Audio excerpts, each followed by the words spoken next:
بسم الله الرحمن الرحيم.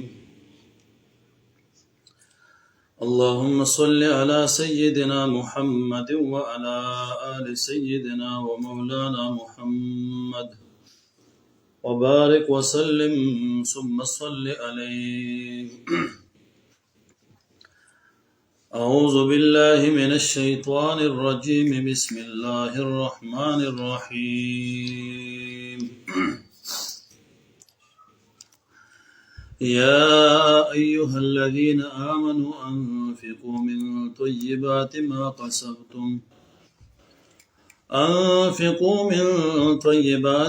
كسبتم ومما أخرجنا لكم من الأرض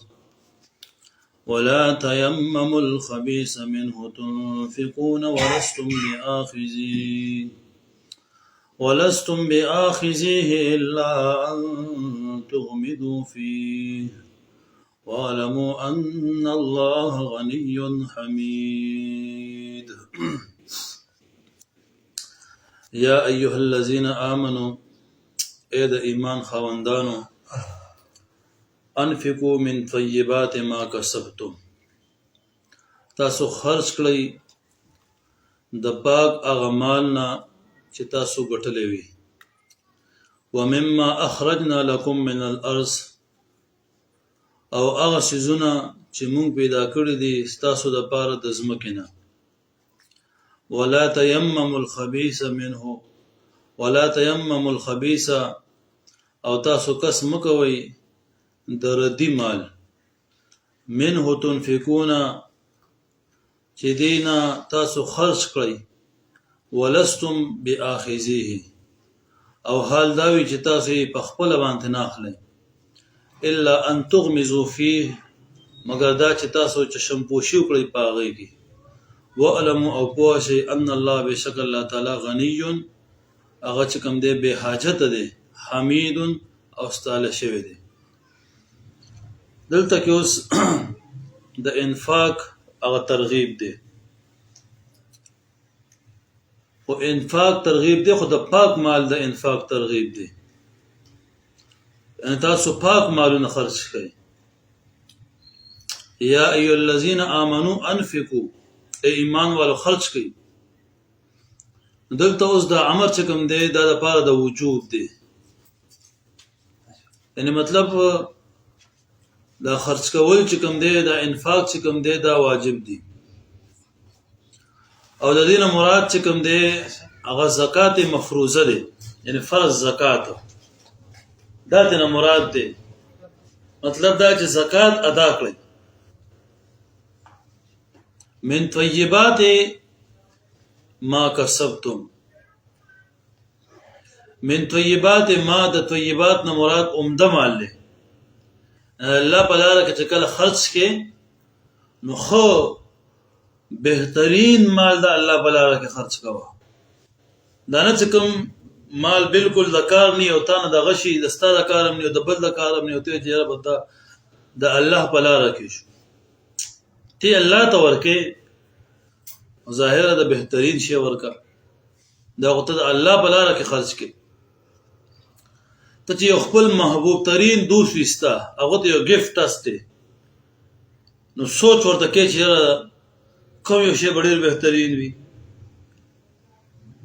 اسنه چې واسو ما هغه چې کوم دی بهترین نه وي او هغه چرته وړه کې راشي چې دا وګوره دا شی راته راوستلو چې بالکل اړو د کارونه نو هغه د دنیا ستا دوست دی او دا چې کوم دی الله تعالی ستا مالک ته خالق ته رازق ته. اوس داغه بارګاه ته یو شی استه او ردی کې سمسته نو دا ټیک نه ده. پکار دا چې بهترین شی عمده شی هغه د الله په لاره کې خرج کړي. نو د طیبات نه مراد عمده مال دی او حلال مال دی چې بهترین مال وي عمده مال وي او بل دا چې حلال وي پاک وي. دا نه چې حرام مال وي هغه ته د الله په لاره کې چې کوم دی نو خرج کوي. حرام مال دا د الله په لاره کې انسان نه خرج کوي. د چا نه دی مال وهلی دی غصب کړی دی او ته یې دا د الله په لاره کې خرج کوم ثواب براته مې نه. دلته اوس حکم دا دی چې دا مال چې دی چا دی دا ته هغه ته واپس کړه.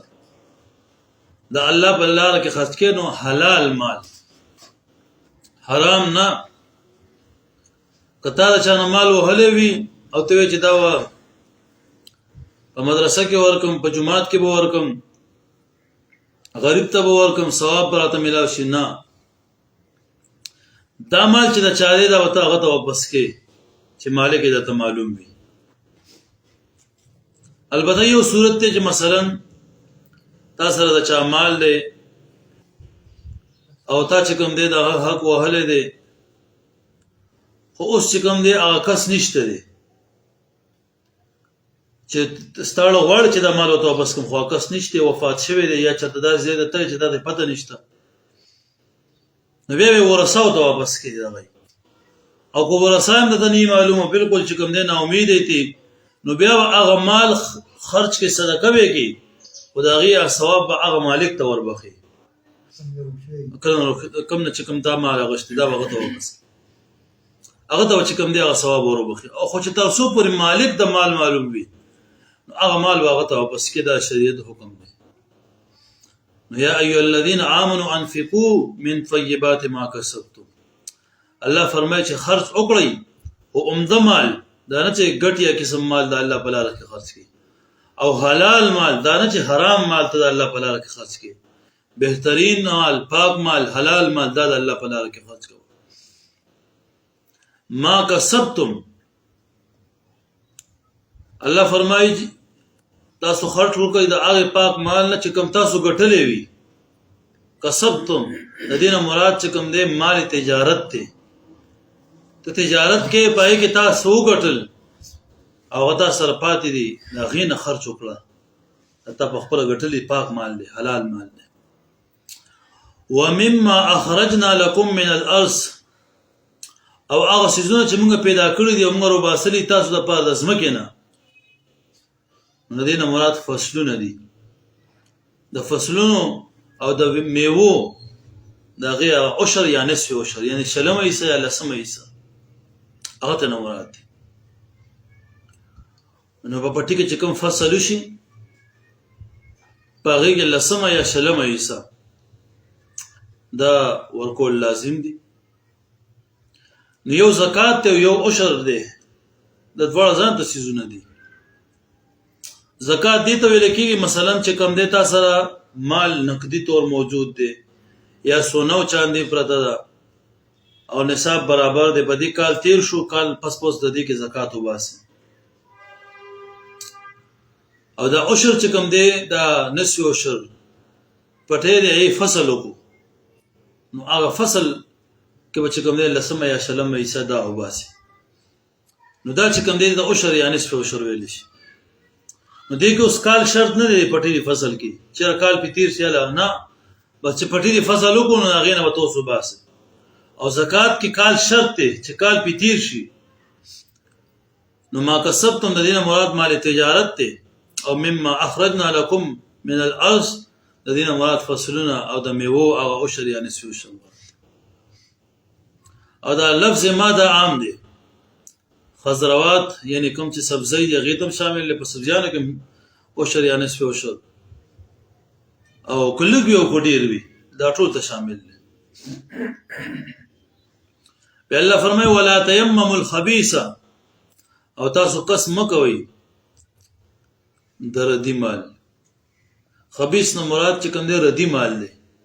یعنی ګټیا قسم د هغې مال خرچ مه کوئ. منه تنفقون ولستم بآخذی،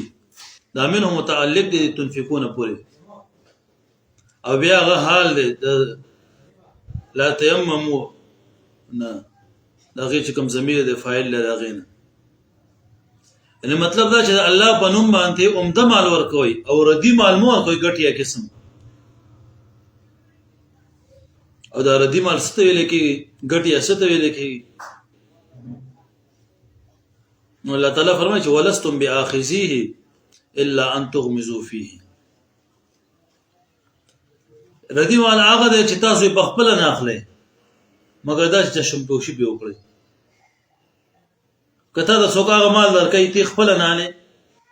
مګر دا چې وسه چشم پوشي سترګې پټې کې یاره بس چې وایله دا ردی مال دی نو دا چې تخپل نه قبلې ستا پیړه نه دی نو الله دربار ته څنګه ورکی او دې وجه الله بلاله کې عمده بهترین شي دا خرج کول وکړ دي نو ولستم باخذيه الا ان تغمزوا فيه دا ردی مال هغه تشریح ده چې غدا سنالي مګر دا چشم پوشي په وکړي نو دې ویل کې ردی مال چې په خپل انسان قبل اول ته غېنی ته مګر دا چشم پوشي او مصاحمه دا پکې کی به الله تعالی فرمایي چې واعلموا فوشي ګوري ان الله غني حمید چې بشک الله تعالی هغه به حاجت دی الله تعالی یو صفت غنی هغه به حاجت دی چاته حاجت نشته دی تاسو چې الله تعالی حکم درکې د خرج ورکولو دا د ځان لپاره خو نه دي که خوستاسو فائدہ ده د دنیا فائدہ هم ده او د آخرت فائدہ هم ده د دنیا او د آخرت دواړو ته چې کوم دی الله تعالی په دې کې خیر خیر کله د الله په لار کې ته خرج کې نو الله تعالی وته چې کوم دی دغه په ډبل درکې منزل الذي يقرض الله قرضا حسنا څوک ته چې الله ته قرض حسن ورکي نو ته چې چاته قرض ورکي نو قرض مطلب دا چې هغه ته واپس کوي الله تعالی فرمایي چې څوک ته چې ماته قرض راکي قرض مطلب دا چې ته زما په لار کې خرج کړې نو د دې په ډبل ودرا واپس کوم نو د دنیا فائدہ هم پکې ده او د آخرت فائدہ چې دغه صدقات دغه مال خرج کول د الله تعالی د رضا لپاره دا به کوم دی ستا په کار راځي د قیامت پرز باندې په قبر کې آخرت کې فقرا او غریبانو سره امداد د واده په کار راځي نو الله تعالی فر ان الله غنی الله تعالی غنی دی اب حاجت دي چته حاجت نشته دي ټول پټول مخلوق د الله تعالی محتاج دي او الله تعالی د هیڅ چا نه دی محتاج غنی به حاجت حمید او استایل شي دغه تعریفات کی الشیطان یعدکم الفقر ويأمركم بالفحشاء دا شیطان چې کوم دی وې د تاسو یروي تنگ دستینا یعدکم دا د وعید نه مشتقته په معنا د يرول سره نو شیطان ته یری د سنه د فقر نه د تنگ دستینا درته وای کده الله په لاره کې مال ورزګو غریب بشي دته د فقر نه یری د تنگ دستینا دی یری نو شیطان ته چې کوم دی د تنگ دستی یا یره مخه ته کی چې خرج کې غریب بشي فقیر بشي لہذا وای د الله په لاره کې مخرج کو زکات مور کو ويأمركم بالفحشاء او شیطان چې کوي دا ست حکم کوي امر د کوي بالفحشاء د بخل فحشاء چې کوم دی هر بد او قبیح کول او فعل ته ویل کیږي ان بد کار او بد وینا دي د فحشاء ویل کیږي خودل د دینه مراد چې کوم دی بخل دی ويأمركم بالفحشاء شیطان تاسو د بخل او د کنجوسۍ حکم کوي دغه د توي چې وسیر جمع کول کوي زکات مور کوي د الله په لار کې خرج مور کوي یتیم فقیر غریب سره امداد مکوي غریبانان وشي نو غدا ته د بخل او د کنجوسۍ حکم کوي دا د شیطان کار دی والله يعدكم مغفرة منه وفضلا نو شیطان د فقر هغه ير استاسو مخه ته کوي او د بخل حکم د کوي او الله تعالی والله يعدكم مغفرة منه وفضلا او الله تعالی تاسو سره وعده کوي د بخنی د خپل طرف نه وفضلا او د فضل يعدكم دا وعد نه مشتق ته په معنا د وعده کول سره الله تعالی سره وعده کوي د سم مغفرتن منه د خپل طرف نه بخنه د دې تعلق د آخرت سره الله به معاف کی بخنه باتو کی وفضل او د فضل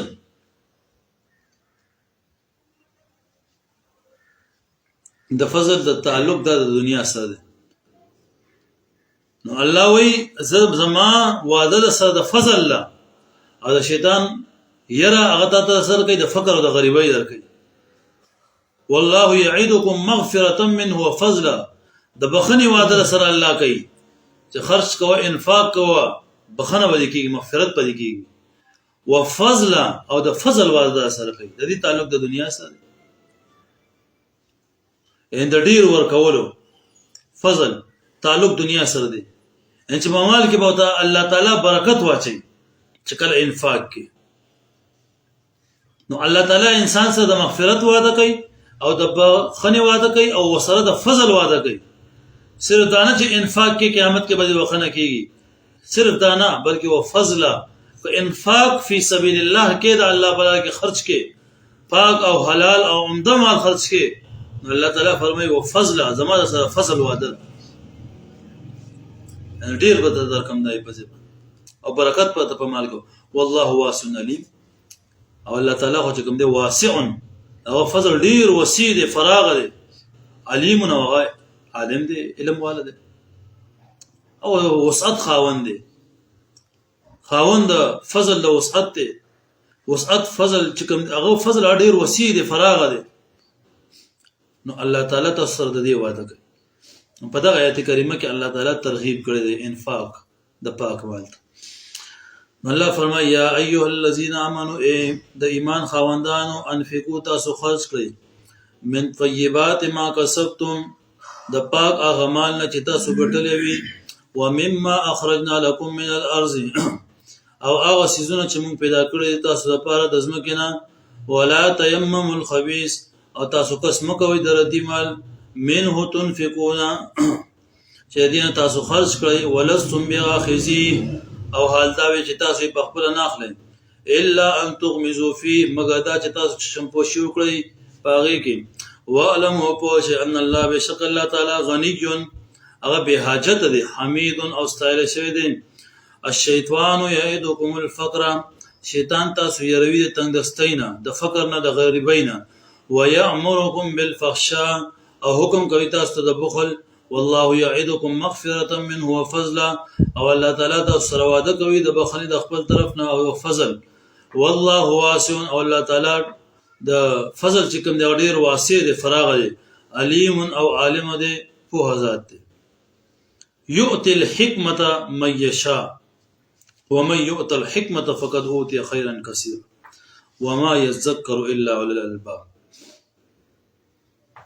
الله تعالی ورکوي حکمت یعنی علم د دین من یشاء چاته چې خوښ شي ومن يؤت الحكمة او چاته چې ورکړه شي حکمت نو فقد اوتی خیرا کثیرا په تحقیق سره دته ورکړه شو خیر ډیر لوی خیر وته ورکړه شو. وما يذكر الا اولو الالباب او نصیحت نه قبلوي مگر د عقل خاوندان. نو دا آیت کریمه چې کوم دی یؤتی الحکمة الله تعالی حکمت ورکوي. د حکمت ډیره معنی دي. حکمت یو معنی ده معرفت بالقرآن د قران کریم معرفت دا الله تعالی ورکوي چاته جوړ او یو معنی ده فقه فی القرآن یعنی مطلب په قرآن کې وته الله سمجھ ورکي فقه فی القرآن. او دیمه معنی الاصابه فی القول درست خبره دې توفیق وته الله ورکي. الاصابه فی القول والفعل درست خبره او درست کارونه د دې توفیق وته الله ورکي. او یو د تحقیق فی العلم علم کې پختګي او تحقیق دا وته الله ورکي. تدقیق فی العلم د علم باریکی او توفیق فی العمل د عمل توفیق وته الله ورکي. دا د حکمت معنی یعنی چاته چې الله تعالی د دینی کارونو مثلا صدقه ورکول په هو ته ورکړي چې په کوم نیت سره د کوم مال نه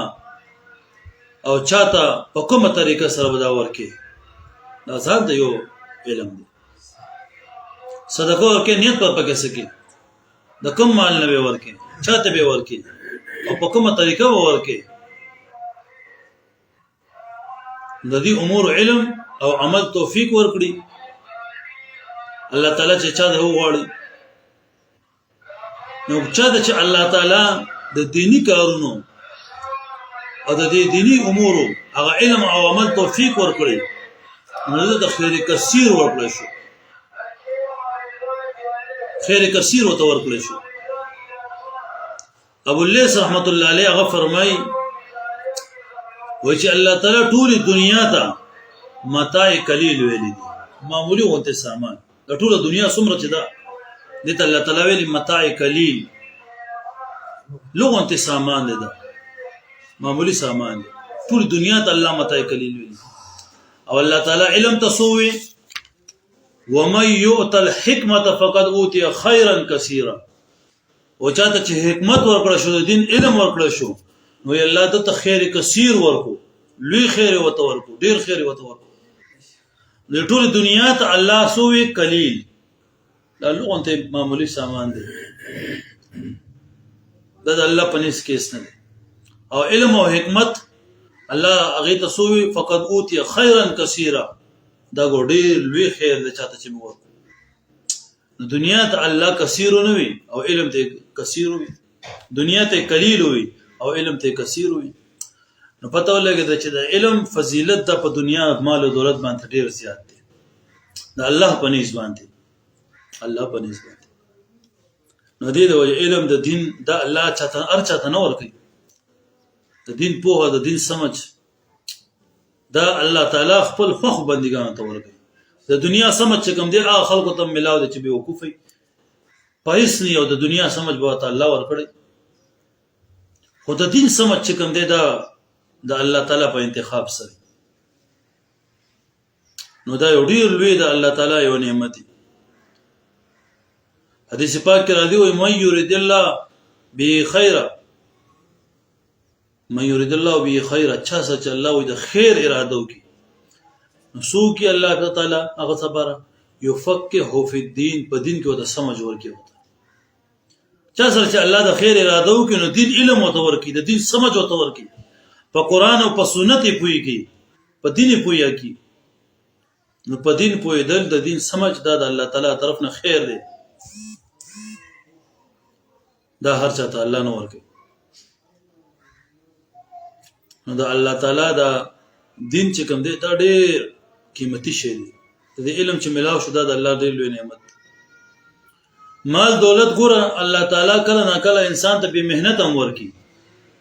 خو علم د دین دا بغیر د طلب نه بغیر د مهنت نه ملاوي لکه وګوره یو مالدار کس او وفات شي زوی د اس مهنت نه کړ د پلا ټول مال دولت د زوی ته دغه څه بغیر د مهنت نه ملاوي او کو یو ډیر دیندار او لوی او عالم دین انسان دی او وفات شي او زوی مهنت نه کړ د پلا د علم د زوی ته نه منتقل کی دا الله دنیا ته خي چې ګوره دین به په طلب راځي دین به په طلب راځي په مهنت پر راځي د دې په قدر کې نو علب راځي به قدر ته نه ملاويږي او دنیا چې کم دی دغه څه به قدر ته ورکم به طلب ته ورکم به مهنت ته ورکم به طلب ته ورکم نو د الله سره د دنیا سم مقام نشته دی د علم او د دین مقام دی د الله په نسبت دا روایت کرا دی نه وای ک الله سره د دنیا د ماشي د وزر برابر قدر قیمت وي نو په کافر باندې به یو کوټ کوم بیان وسو قدر قیمت د الله په نسبت دی نشته نو ځکه الله فرمایي یؤتل حکمت الله تعالی یؤتل حکمت الله تعالی ور کوي حکمت فوها علم د دین مې یشا چاته چې خوشي ومن یؤتل حکمت او چاته چې ورکړل شي حکمت فقط اوتی خیرا کثیرا بتحقیق د تورکړل شو خیر کثیر ډیر خیر وما يذكر الا اولو الالباب او نصیحت نه قبلوي مگر د عقل خاوندان چې کومي غي نصیحت قبلوي وما انفقتم من نفقه او نذرتم من نذر فان الله يعلم وما للظالمين من انصار او هغه چې تاسو خرج کړئ د خیرات نه یا لازم کړئ بزان سنزه فإن الله يعلم بس بشك الله عالم دی په غیبان وما للظالمین من انصار او نشته د ظالمانو لپاره هیڅ څوک مددگار. نو په دې آیت کې بیان د ثابتې کلیه کیږي. یعنی مطلب دا چې چا په کومه طریقې سره نفقه یا نظر ورکړو، مثلا په جایزه طریقه یا ناجایزه طریقه یا قلیل یا کثیر، نو دا هغه مطابق په الله تعالی بدلا ورکړي، بدلا به ملاوي کی. انفاق دا دی چې په ځان لازم کړي نوي بلکې تبرعا ورکړي، په ځان ته یو څه لازم کو خدای د الله په لاره کو. او نظرتم من نظر، نظر دا دی چې په ځان ته لازم کړي، ادا په پتو طریقو سره. یو دا چې تعلیق پکې وکړي، مثلا ته دا وایي کله فلان کې کار مو شو یا دا کدا مریض می جوړ شو دومره صدقه ورکوم. دا قسم نظر چې کوم دی په حدیث کې دی مذمت راغلی، دا سنی کول پکا. حدیث کې راځي چې په دې طریقې سره د بخیل انسان الله تعالی مال وباسي. او دیم دا چې بغیر د تعلیق نه انت په خپل ځان صدقه یا روزه و غیره دا لازم نه معلق کول ټیک نه وي. چیرې به زما دا سروي ټیک شنو زه به دا کوم، کدا بیمار ټیک شو دا به کوم، کو زه ټیک شوم دا به کوم. ځان لازم کول او تعلیق پکې دا ټیک نه دی. حدیث کې راځي دی په ذریعہ صلی الله د شوم او د کنجوس انسان نه چې کوم دی غمال وباسي. د الله په لاره کې چې تسنی وکړه الله به بیماری او دی وایي چې بس بیمار شوم نو مرګ دیګونه به ورکوم. الله دې په ذریعہ دغه مال وباسي. مال خو چې کوم دی د زړه د خوشحالۍ نه ته د الله په لاره کې ورکړي دا خو. وما انفقتم پدې کې دا ما د متضمن معنی شرط ده او جزاء دې پر مقدر ده. فکر دې د ما ماسه یعنی فإن الله يعلمها وما انفقتم دا ته چې کوم تیر شو من نفقه او نظرتم من نظر ندی د پر جزاء محذوف ده. یعنی فإن الله يعلمها الله تعالی ته دې علم دی سم تاسو خرج کوئ. یعنی الله تعالی ته علم دی چې تاسو په کوم نیت سره صدقه ورکړی ده او چاته مو ورکړی ده او په کومه طریقه سره مو ورکړی ده، دا هغه مطابق الله تاسو ته بدل درکړي. فإن الله يعلم الله تعالی بشک الله تعالی چې کوم پای باندې نو په دې کې اشاره ده جزاء او بدلی ورکول چې الله تعالی د علم نه بدله به تدرکي. الله تعالی ستاسو صدقه ورکول نیت نه خبردار دی، په دې خبردار دی چاته دی ورکو، په دې خبردار په کومه طریقه دی ورکو.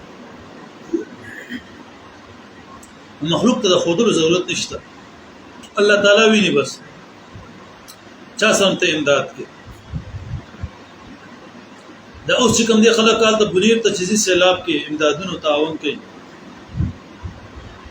هغه غریبانو باندې ځان ته مصیبت ده. سیلاب راغله کورونه مالونه دایته او خلک زیو تصویران ته وباسي امداد ورته کوي، هغه غریبانو عزت خراب. دا طریقه خو نه د امداد کوو. الله تعالی فرمایي زه عالم مستا په صدقه باندې کته تصویرو باسي او کو نه باسي هغه کو دنیا ویني کو دنیا ویني اون ویني ما ته پته ولګی دا. په هر صورت الله تعالی دې علم. وما انفقتم او هغه چې تاسو خرج کوئ من نفقه د خیراتنا او نظرتم یا لازم کړئ من نظر سنظر فإن الله بشک الله تعالی يعلمه عالم دې پاغي باندې. وما للظالمین من انصار او نشته د ظالمانو پر هیڅ څوک مددگار، ظالمانو پر هیڅ څوک مددگار نه. ان تبدوا الصدقات کته تاسو ښکارا ورکړئ خیراتونه فنعما هي مدیر فقار دي، وان تخفوها او تاسو پټوي وتؤتوها الفقراء او وکوي فقيرانو ته فهو خير لكم دا ډیر غوړه دي تاسو لپاره. ويكفر عنكم من سيئاتكم او لری بکړي الله تعالی په دې سره تاسو نه باز ګناهونه تاسو.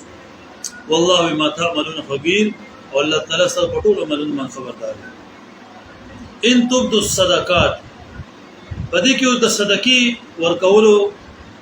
ا طریقه بیانېږي او د صدقات مصرف بیانېږي. صدقه ورکولو دا په دې څو طریقې یو اعلانیه چې ښکارا ته صدقه ورکړي، د خلکو مخ کې ته صدقه ورکړي، یو طریقه ده. او بل طریقه ده خفیه ورکول، په پټه باندې ورکول څو خبر نه کی. دا دویمه طریقه چې کوم ده دا غي په حق الله تعالی فرمایي چې خیرون دا ډیره بهتره ده دا افضل ده چې په پټه باندې ورکه دا افضل طریقه دا غوره طریقه ده لیکن علما ذکر کړی دي چې چرته اعلانیت صدقه کار صدقه پدې ورکول کې مقصود ترغیب وي چې ترغیب ورکول مقصود نو بیا اعلانیه صدقه چې کوم دی هغه افضل او دا رنګ چې کوم فرضي صدقه فرضي نو هغه چې کوم دی اعلانیه ورکول افضل نو دا مقصود چې ترغیب وي مخکاره او اعلانیه ورکول پکار هغه بیا افضل او دا رنګ فرضي صدقه ده نو هغه چې کوم دی اعلانیه ورکه ښکارا ورکه نو هغه افضل ده لکه مثلا اوس چې کوم دی د بنیر کې سیلاب را اوس یو کس یو ښکارا د خلکو په مخ کې متاثرین سره امداد کوي په یو اقدام چې کوم دی د دغه چته مقصود ترغیب وي چې رضی ورکوم راځي چې دا نو خلکو ویني چې دای ورکه ورکول شروع کوي په دې وخت کې دا اعلانیه ورکول دا افضل یو ځکه مثلا حاجت ته د امداد د نصرت د خرج کولو تلاړ چې اول تخکارا ورکه خلکو ته د دې لپاره چې نو خلکو یې د اسلام امداد کوي نو دی وخت دا ترغیب صحیح ترغیب ده او فرضي صدقه شو لکه زکات شو نو دا چې کوم د اعلانیه ورکه نو دا افضل بل په مخ کې ورکه یو غریب ته دا بل مرګه د غره چې زم وسره امداد کوي او نفلي صدقات شو نو چې پټ په پټ چا سره تعاون کې نو بهتره افضل ده ځکه الله تعالی فرمایل چې ته په پټ ورکې فهو خير لكم دا ډیره بهتره تاسو لپاره جایز دواړه دي او نیت پکې واستک ساتل پکای وتوتوها الفقراء دا بیان د مصرف دی یعنی فرضي صدقې او غسل د فقیرانو لپاره غریبانو لپاره خاص دي او نفلي صدقې شو نو هغه د فقیرانو لپاره خاص دي او افضل بهتره ده چې دوی ته ورکړي شي ويكفر عنكم من سيئاتكم لأن الله د سرکی په برکت سره او د سرکی په وجه الله تعالی ستاسو د ګناهونو معافي نو دلته الله تعالی د سرکی ورکولو طریقه ذکر کړی و طریقې اول د سرکی هغه مصرف د توقول چې فقیران د فرضي صدقې ان تبدو الصدقات کچریتا زو ښکارا ورکوي خیاتونه فنعما هي نړۍ فقار دي وان تخفوها فتاسي پټوي وتؤتوها الفقراء او ورکوي فقیران ته فهو خير لكم ډیر غوړه ده تاسو لپاره ويكفر عنكم او لري بکړي الله تعالی په دې سره تاسو نه من سيئاتكم بعض ګناهونه تاسو والله الله تعالی بما تعملون او چې تاسو کوم عملونه کوي خبردار دی الله چې تاسو څه عمل کوي الله پای خبردار مطلب که پټ صدقه ورکړي الله ته دا علم دی مخلوق ته د خودلو ضرورت نشته خامه ليس عليك هداهم ولكن الله يهدي من يشاء وما تنفقوا من خير فلأنفسكم وما تنفقون الا ابتغاء وجه الله ليس عليك هداهم ندي ستا په ذمہ باندې سملار تراوستل د دوی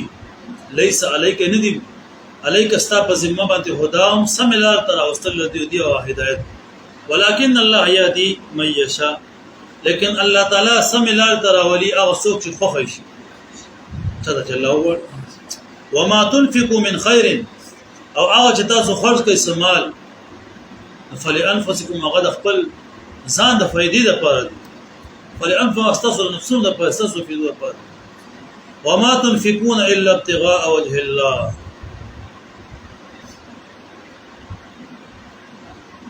او لایق نه چې تاسو خرج کړئ مگر د پاره د طلب تر رضا د الله وما تنفقوا من خير او تاسو خرج کړئ من خير سمال يوفى اليكم نو پورا بدل کول شي تاسو ته ثواب ده وانتم لا تظلمون او پتاس په ظلم نشئ کېدو بعض مسلمانانو خپل کافر او رشتہ دارانو ته په دې خیال به صدقه نه ورکوله چې دوی به د تنگدستۍ او د غریبۍ په وجه اسلام کې وي داخل شي الله تعالی فرمایي چې تاسو خپل رشتہ دارانو ته صدقه ورکوي صله رحمي ورسره کوي تاسو ته چې کوم دی د هغه اجر ضرور ملاوي. با خبره ده چې هغه اوس په سم الله راضي او کنه راضي ستاسو هغه سرکار نشته دی او دا هغه په سم الله باندې راوستل د خدای الله تعالی اختیار دی. تاسو ته ضرور اجر ملاوي. دا نه چې اوس یو کس چې کوم دی په سم الله ناراضي نو ته کوم دی صدقه ورکول هغه ته بند کړه. پنه کوي لار باندې راوستل د الله اختیار دی. ستا کار صرف ترغیب دی، بیان کول دي، دعوت ورکول. نو هغه خامخا چې کوم دی مثلا په موږ باندې ودرول او مسجد ته راوستل او ایمان په هغه باندې ورول دا چې کوم دی د الله کار. زرونه د الله په قبضه قدرت دی. ستا کار صرف دعوت ته تبلیغ دی. دا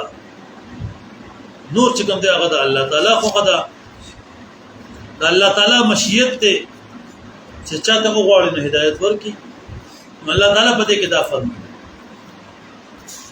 بیا الله تعالی فرمایي وما تنفقوا من خير فلانفسكم. یعنی مطلب دا چې تاسو د نفقې او د صدقې نه اگر که محتاج ته فائدہ رسی خو دا دنیوي فائدہ ده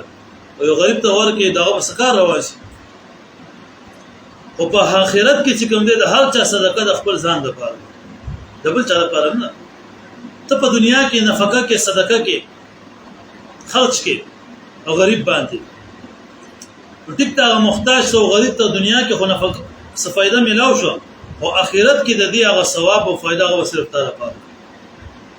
تا انفاق کړه خرج کړه دغه نفقه وتا لپاره. ردی د وجه ردی شي مور کوئی عمده مال ور کوي او من او آزاد دم کوي چې صدقه دی ورکو بیا په سبا احسان لري یو ته تکلیف ورکي دم کوي. ځکه چې ته صدقه کې د دې نفقې هغه صدقې هغه ثواب او فائدہ هغه قیامت کې آخرت کې اثر تا. د آیت مفهوم دا دی چې د هر چا د صدقې ثواب هغه ته ملاوي او بل چا ته نه ملاوي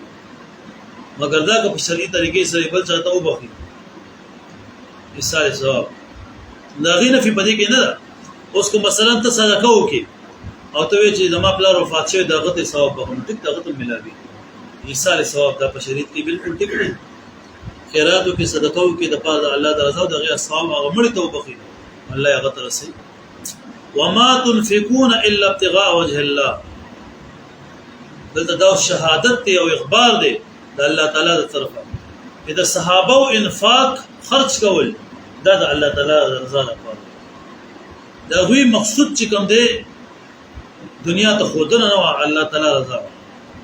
او یا دا نفي په معنا د نه سره ده. مطلب دا چې وما تنفقوا الا ابتغاء وجه الله ان فقط مکوي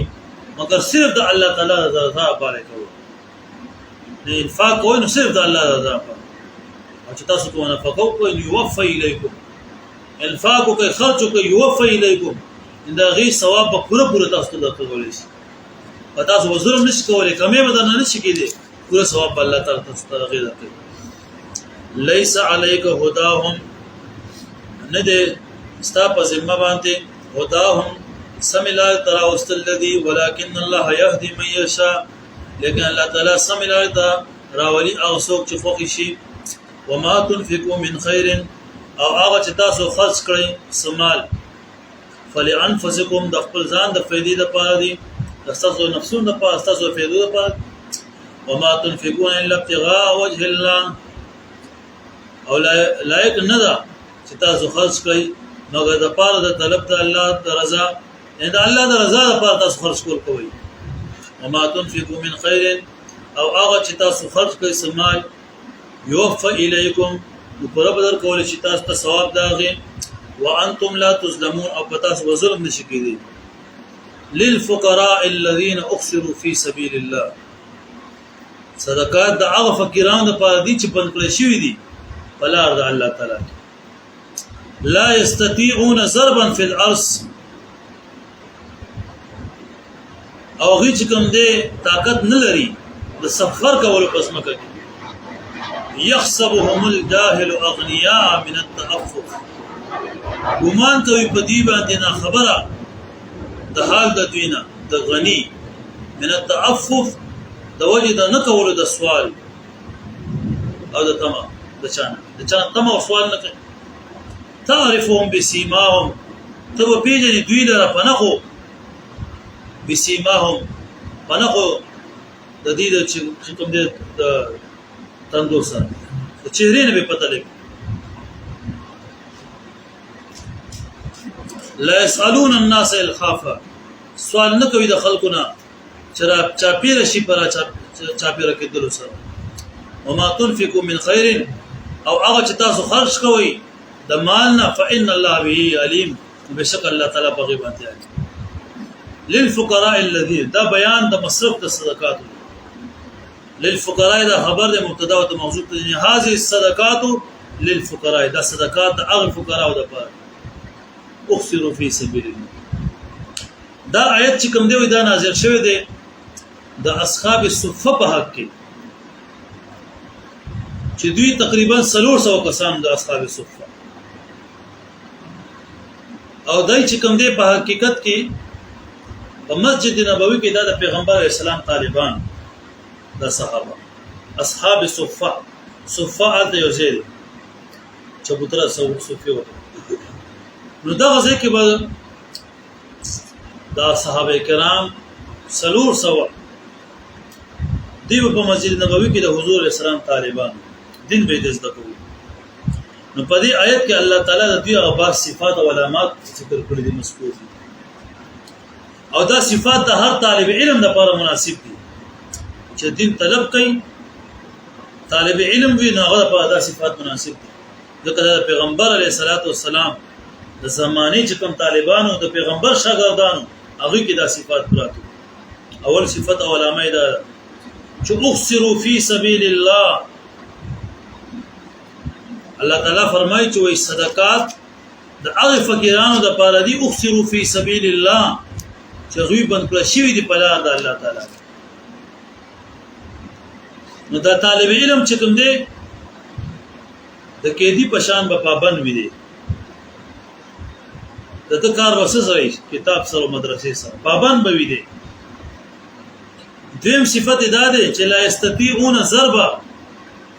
ضربا معنی د سفر ده او دې طاقت د سفر کول چې کوم دی نو غنل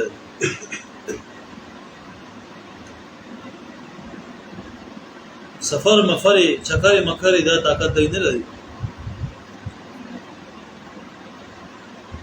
نو د کفارو د تسلط چې په هغه وخت په ټوله دنیا باندې صحابه او زګه سفر نشي کولای یا د دې د وجنه چې دی فزان باندې جهاد لازم کړو بل څه کار ته فارغ نو سفر ته چکر مو کړ. نو طالبین د پاره دا پکار ده چې د خپل ځان بس د علم د طلب سره دا لازم دی او د بی ضرورت ګرځیدلو دا او د چکرونه لري ځان وساتي دا وخت ضایع کوي. دا فارغ خلکو کار د چکرې وای. طالب علم چې کوم د اصحاب الصفه د پیغمبر د مدرسې طالبان هغه رسول لا یستطيعون ضربا في الارض طاقت نه لري پس مکه کې د سفر کوي. نو چکرې دا د فارغ خلکو کار. طالب علم شان دا چې د فضول او به ضرورت ګرځیدو چکرونه بزان ساتي. يحسبهم الجاهل اغنياء من التعفف دا دریم صفت علماء. یعنی طالب علم د ځان داسې مستغنی وساتي چې څوک د مال په حال باندې خبردار نشي چې دا پته ونه لګي چې یې غریب دی ځان داسې چې کوم دی مطلب بالکل فټ فاټ ساتي مستغنی د خلکو ځان مستغنی ساتي. دا نه چې زړی پړی جامې واچي او خلکو چې د دنیا غریب دي نه ځان بده دا ساتي چې بس خلکو چې دنیا بادشاہ دی مستغنی وزن ساتي او عالم او طالب ته پکار انداز او چې کله ځان د خلکو نه مستغنی وساتي نو به الله د خلکو نه مستغنی کوي دا غیرتی ذات. نو دې بازار مستغنی ساتي چې خلک د مال په حال باندې خبردار نشي چې دې مالدار دی که غریب. يحسبهم الجاهل اغنياء، جاهل مراد هغه چې هغه به خبر وي د حال د فقر ده، چې کوم کس د حال نه خبردار نه وي هغه پوهیږي یاره دې خو ډېر لوی مالدار دی، دا عالم او دا طالب دی. چې کوم ته خبردار نه وي ابو جوړ مالدار دی خو سپینې به چولی، نو هغه په ګمان د مالداري کې چې دی ډېر مالدار دی. دا ولې من التعفف وي به غریب او مستغنی به تمره چې خلک وایي نه دی مالدار دی ځان مداسي حساب دی. دا ولې من التعفف ځکه چې دی ځان بچ کوي د سنه د سوال نه، د سنه د تمه نه، د خلکو نه سوال او تمه نه ساتي. خلک وایي یاره دی ډېر مالدار دی، سپینې جامې چولی د چا حاجت ورته نشته دی. دا الله د طالب علم او د صفت ذکر کوي. زه به ځان داسې مستغلی سره چې به خبره کس د دنه چې کوم به هغه به وایي چې دی مالدار دی او په ګمان د مالدارۍ کې من التعفف د وجه د سوال نه کولو نه، چې دی چا سوال نه کوي او د تمې د نه کولو نه سوال نه ځان بچ کوي. تعرفهم بسیماهم، دا یو څلورم صفت دی او علامه ده. طالب علم چې کوم دی دوی به ته پیژنې بسیماهم، د دې د تندونه د دې هولیا هیئت دا به حال وي چې دا طالب علم.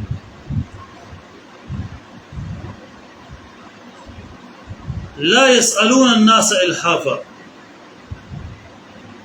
او دې سوال نه کوي د خلکو نه الحافا.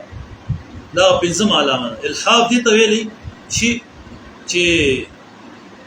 داسې پزاری او مبالغې سره سوال وکړي چې په سړی پورې خلي. د بعض فقیرین سړی پورې خلي بالکل راچاپی رشید نه بالکل. د آیت نه بظاهر چې کوم دي داسې معلومیږي چې د الحاف سوال نه کوي بغیر د الحاف نه کوي، لیکن جمهور مفسرین وایي چې د دې معنی دا چې بالکل سوال نه کوي دي، یعنی بالکل د سوال نه ځان بچ ساتي. نو به هر صورت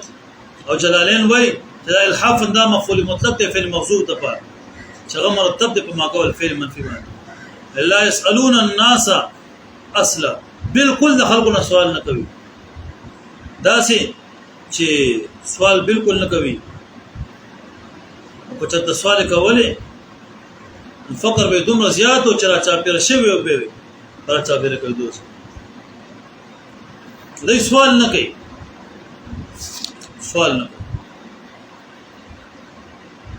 وما تنفقوا من خير فإن الله بيده، الله فرمایي چې کوم شي